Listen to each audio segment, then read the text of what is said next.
Hello friends, I am Ravinder. Welcome to Ravindra English. Today I am going to explain here how to tackle the TET in examination hall. చాలా మంది examination హాల్లో mistakes చేస్తూ ఉంటారు.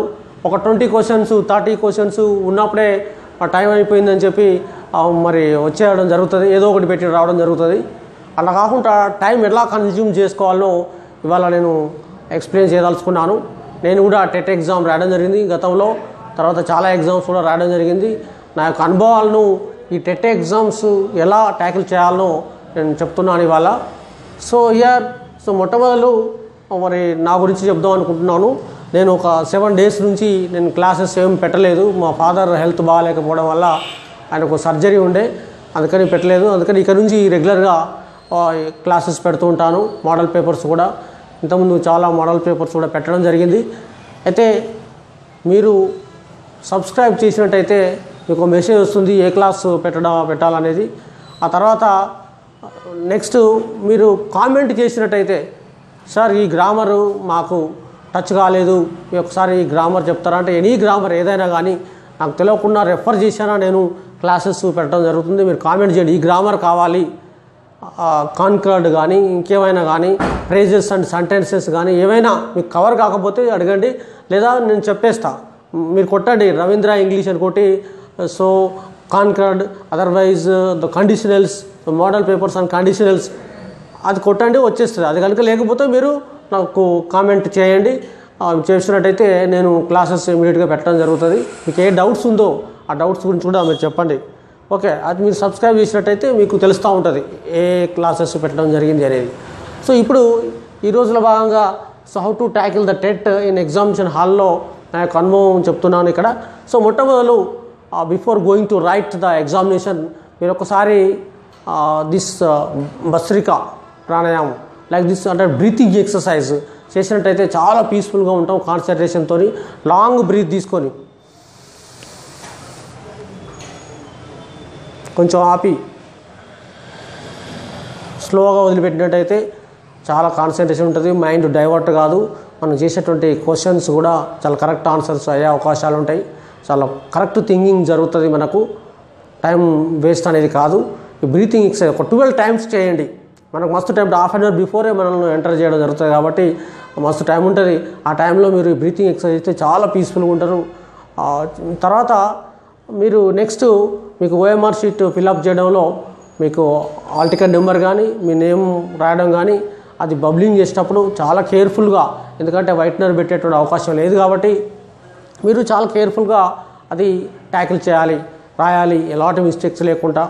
మరి పక్క వాళ్ళు తొందర పెట్టేసి వాళ్ళు క్వశ్చన్ పేపర్ ఓపెన్ చేసినా కూడా అవన్నీ పట్టించుకోవద్దు. మీ వే ఆఫ్ గోయింగ్, మీరు ఎలా వెళ్తారో అలా వెళ్ళండి. అంతేగాని పక్క వాళ్ళు క్వశ్చన్ పేపర్ తీస్తున్నారు, ఒక 5 నిమిషాలు లేట్గా తీసినా పర్వాలేదు, ఎంత ఎక్కడేం కాదు. కానీ మీరు కరెక్ట్గా చేసిన తర్వాతనే ఓఎంఆర్ షీట్ కంప్లీట్ ఫిల్అప్ చేసిన తర్వాతనే మీరు క్వశ్చన్స్కి పోండి. అట్లా పోయినట్టయితే చాలా కాన్ఫిడెన్స్ ఉంటుంది. ఆ తర్వాత నెక్స్ట్ మనకు క్వశ్చన్ పేపర్ ఎలా మనం చూజ్ చేసుకోవాలి, ఏది ఫస్ట్ చేయాలనేది దాంట్లో మనకి ఏదైతే ఇంట్రెస్ట్ సబ్జెక్ట్ ఉందో, ఏదైతే మార్క్స్ స్కోర్ ఎక్కువ అవుతాయో, మనం మోడల్ పేపర్ చేస్తుంటే ఏ సబ్జెక్టులు అయితే స్కోర్ ఎక్కువ అవుతున్నాయో దాన్ని మనం ఫస్ట్ తీసుకోవాలి. ఉదాహరణకు సైకాలజీ అయితే సైకాలజీ, ఇంగ్లీష్ అయితే ఇంగ్లీష్, మీ సబ్జెక్ట్ ఏదైతే అది మీ స్కోర్ అయ్యేటువంటి సబ్జెక్ట్లో ఫస్ట్ చూజ్ చేసుకోవాలి. ఆ ఫస్ట్ చూసిన తర్వాత ఒక 3 rounds, first, second and third 3 roundsలో మనం ఈ క్వశ్చన్స్ కనుక చేసినట్టయితే చాలా బాగుంటుంది. అయితే ఇక ఫస్ట్ రౌండ్లో చూడండి, ఇక్కడ మనం ఎగ్జాక్ట్ క్వశ్చన్స్, ఉదాహరణకు సైకాలజీ మనకు ఇంట్రెస్టింగ్ సబ్జెక్టు, బాగా స్కోర్ అయ్యింది అనుకోండి, 30 questions మనం 15 చేసినాం. ఓకే, నెక్స్ట్ తెలుగు ఉంది, ఎగ్జాక్ట్ క్వశ్చన్స్ అన్నట్టు, అందులో తెలుగులో 15 చేసినాం ఎగ్జాక్ట్ క్వశ్చన్స్. ఆ నెక్స్ట్ తర్వాత ఏముంది, ఇక్కడ ఇంగ్లీష్ ఉంది, అదొక 15 questions చేసినాం ఎగ్జాక్ట్ క్వశ్చన్స్ 100% కరెక్ట్ అయ్యేటువంటి. ఆ తర్వాత కాంటెంట్ ఉంది, అవి 60 questions 30 చేసినాం. మొత్తం ఎన్నైనాయి 15. That means 4, 5, 6, 7, 75 questions exact questions right కావడం జరిగింది అక్కడ. అంటే కరెక్ట్గా మనం చేయడం, అప్రాక్సిమేట్గా నేను రాశాను ఇక్కడ 75 questions ఎగ్జాక్ట్ క్వశ్చన్స్. అయిన తర్వాత మనం ఇక్కడ సెకండ్ రౌండ్లో పోయినట్టయితే మళ్ళీ అగైన్ ఒక్కొక్క దానికి ఏముంటాయి ఒక 10 క్వశ్చన్స్ బాగా థింకింగ్ చేసి డిసైడ్ చేసి ఒక్కొక్క 10 క్వశ్చన్స్ చేసుకుంటూ వెళ్ళాలి. తెలిసినాయి మనం కొంచెం డిసైడింగ్ చేయడం జరుగుతుంది అక్కడ. ఆ తర్వాత 10 సైకాలజీ, మళ్ళీ తర్వాత ఇంకో 10 తెలుగు, ఇంకో 10 ఇంగ్లీషు. ఓకే, మరి నెక్స్ట్ కాంటెంట్లో 20. ఇవి మనం కొంచెం అటు ఇటు అయ్యేటట్టు ఉంటే కొంచెం ఆలోచించి చేసినట్టయితే కొన్ని మిస్టేక్స్ కావచ్చు అందులో. ఇట్లా క్వశ్చన్స్ తీస్తే ఇవి ఏమైనాయి 20 2 1 3 4 సో 50 అవుతాయి ఇవి. ఈ 50 ప్లస్ 75 125 క్వశ్చన్స్ అక్కడ చేయడం జరిగింది. ఇక రిమైనింగ్ ఏమైంది 25 క్వశ్చన్స్ రిమైనింగ్ ఉన్నాయి. ఇవి థర్డ్ రౌండ్లో 25 క్వశ్చన్స్ మనకు రిమైనింగ్ ఉండడం జరిగింది. దానికి మనకు అసలే తెలియవు, ఎంత మనం ఆలోచించినా కూడా వాటి యొక్క ఆన్సర్స్ అయితే లేవు, కరెక్ట్ అయ్యే అవకాశాలు లేవు. అప్పుడు ఏం చేస్తాం మేము ఇంతకుముందు చాలా మోడల్ పేపర్స్ చేయడం జరిగింది, చాలా ఎగ్జామ్స్లో రాయడం జరిగింది, మేము చూడడం జరిగింది. ఎట్లా అంటే ఏదైనా క్వశ్చన్స్ ఒక 5 క్వశ్చన్స్ కనుక దాని యొక్క ఆప్షన్ 1 అని కనుక పెట్టినట్టయితే 1 2 3 4 ఆప్షన్స్ ఉంటాయి కదా, ఒక 5 క్వశ్చన్స్ వరుసగా 1 ఆ యొక్క ఆన్సరు 1 అని పెట్టినట్టయితే ఈ 5 క్వశ్చన్లో ఒక క్వశ్చన్ రైట్ అయ్యేటువంటి అవకాశాలు ఉన్నాయి. చాలా మేము చూడడం జరిగింది. ఒక 5 క్వశ్చన్స్ 1 అని పెట్టుకుంటూ పోతే ఆ ఒకటి రైట్ ఆన్సర్ కావడం జరిగింది. అట్లా 25 క్వశ్చన్స్లో మీరు 5 మార్క్స్ సంపాదించవచ్చు, 5 మార్క్స్ కూడా సంపాదించవచ్చు. 5 మార్క్స్ 25 క్వశ్చన్ మనకు తెలివై అసలే. So something is better than nothing. అసలే తెలియదు కదా మనకు వాటి ఆన్సర్లు. అట్లాంటప్పుడు ఒక్కొక్కటి పెట్టుకుని పెట్టండి. చాలా టైం తక్కువ ఉంటుంది ఆ టైంలో, జస్ట్ 5-10 మినిట్సే ఉంటుంది. 5-10 మినిట్స్లో ఒక ఎగ్జామినర్ మనకు అనౌన్స్ చేస్తారు టైం అయిపోయిందని. ఆ టైంలో 1 అని బబ్లింగ్ చేసుకుంటూ వెళ్ళొచ్చు. మనకు తెలియదు ఇక 3 పెట్టినా 4 పెట్టినా ఏం మనకు తెలియదు కాబట్టి 1 అని పెట్టుకుంటా పోండి. మీకు ఏవైతే రిమైనింగ్ క్వశ్చన్స్ ఉన్నాయో ఆ 1 పెట్టినట్టయితే ఆన్సర్స్ కరెక్ట్ అయ్యేటువంటి అవకాశాలు ఉన్నాయి. సో ఈ విధంగా ట్యాకిల్ చేస్తే దీంట్లో 5 మార్కులు, అఫ్కోర్స్ దీంట్లో ఒక 50% కరెక్ట్ అయినా కూడా ఇందులో 25, సో 75 ఎగ్జాక్ట్ క్వశ్చన్స్, 25 దీంట్లో 5 105 ఈజీగా 105 మార్క్స్ మనం ఈజీగా గెయిన్ చేయవచ్చు.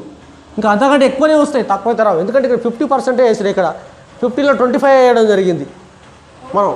కాబట్టి టోటల్గా మన మార్క్స్ కవర్ చేయవచ్చు. దీంట్లో ఎలాంటి కూడా మనం టెన్షన్ పడవలసిన అవసరం లేదు. సో ఈ విధంగా ట్యాకిల్ చేస్తే time consume up to date. మనం ఇంకో 5 నిమిషాల ముందునైనా కానీ మనం క్లోజ్ చేయాలి పేపర్ రాయడం. ఆ 5 నిమిషాల ముందు ఉండి ఏవైతే మనం బబ్లింగ్ అనేది పూర్తిగా చేసేటప్పుడు కొంచెం ఒక 10% అట్లే మిగిలి ఉంటుంది. ఆ మిగతా ఏవైతే క్వశ్చన్స్ ఏమైనా మిగిలి ఉన్నాయా, ఎక్కడన్నా మరి కరెక్ట్ బబ్లింగ్ కాలేదా అవన్నీ చూసుకుంటూ మళ్ళీ ఒకసారి బాగా బబ్లింగ్ అనేటువంటి దాన్ని బబ్లింగ్ చేసుకుంటూ చాలా పీస్ఫుల్గా మనం ఒకసారి మళ్ళీ ఒక రౌండ్లో చూసినట్టయితే ఒక 5 మినిట్స్లో అప్పుడు మొత్తం క్లోజ్ అయిపోతుంది, క్లియర్ అయిపోతుంది. అన్ని క్వశ్చన్స్ మనం ట్యాకిల్ చేసి ఏది కూడా ఎట్టి పరిస్థితుల్లో కూడా ఏ క్వశ్చన్ కూడా వదిలిపెట్టకుండా పూర్తిగా అన్ని క్వశ్చన్ యొక్క ఆన్సర్స్ చేయవలసి ఉంటుంది. సో ఇది మీరు మర్చిపోకుండా చేయండి, మనం ఎక్కువ మార్క్స్ సంపాదించవచ్చు. ఆ తర్వాత మీరు ఎగ్జామ్ మధ్యలో ఇతరుల మీద ఎట్టి పరిస్థితుల్లో ఆధారపడకండి. ఏమైనా ఆన్సర్స్ మీకు తెలియకపోయినా ఇది ఎట్లా అదెట్లా అనేటువంటి మీరు ఆధారపడకండి. మీరేంతో వాళ్ళంతే. కాబట్టి ఆ టైం వేస్ట్ అవుతుంది. అది జంబ్లింగ్ సిస్టమ్ అనేది ఉంటుంది, పేపర్ కూడా జంబ్లింగ్ ఉంటుంది. వాళ్ళ ఆన్సర్స్ మీకు కావు. ఈలోపు మనమే ఏమన్నా థింకింగ్ చేస్తే మనకే కరెక్ట్ అయ్యేటువంటి అవకాశాలు ఉన్నాయి ఆన్సర్స్. సో ఇక్కడ ఎగ్జామినేషన్ హాల్లో చాలా పీస్ఫుల్గా మరి హాల్ టికెట్ నెంబరు మర్చిపోకుండా ప్రతిదీ కూడా చేయండి. నేను next classes phrases, types of sentences, ఇంకా చాలా రకాలైన గ్రామర్ మోడల్ పేపర్స్ కూడా పెట్టడం జరుగుతుంది అప్ టు ఎగ్జామ్స్. డైలీ ఒక 5 or 10 minutes మీరు చూసినట్టయితే మనం చాలా కవర్ చేసుకోవచ్చు. టెట్ ఎగ్జామ్ కాదు, ఏ ఎగ్జామ్కైనా నేను మోడల్ పేపర్స్ పెట్టడం జరుగుతుంది. అందుకని మీరు రవీంద్ర ఇంగ్లీష్ అని టైప్ చేస్తే అవి వస్తాయి. దాంట్లో సబ్స్క్రైబ్ చేయండి. ఆ సబ్స్క్రైబ్ చేసిన తర్వాత ఆ బెల్ బటన్ కూడా వస్తే ఆటోమేటిక్గా వచ్చేస్తూ ఉంటాయి. ప్రతిదీ కూడా మీకు మెసేజ్ కనబడుతూ ఉంటుంది. కాబట్టి మీరు ఐ హోప్ యూ కెన్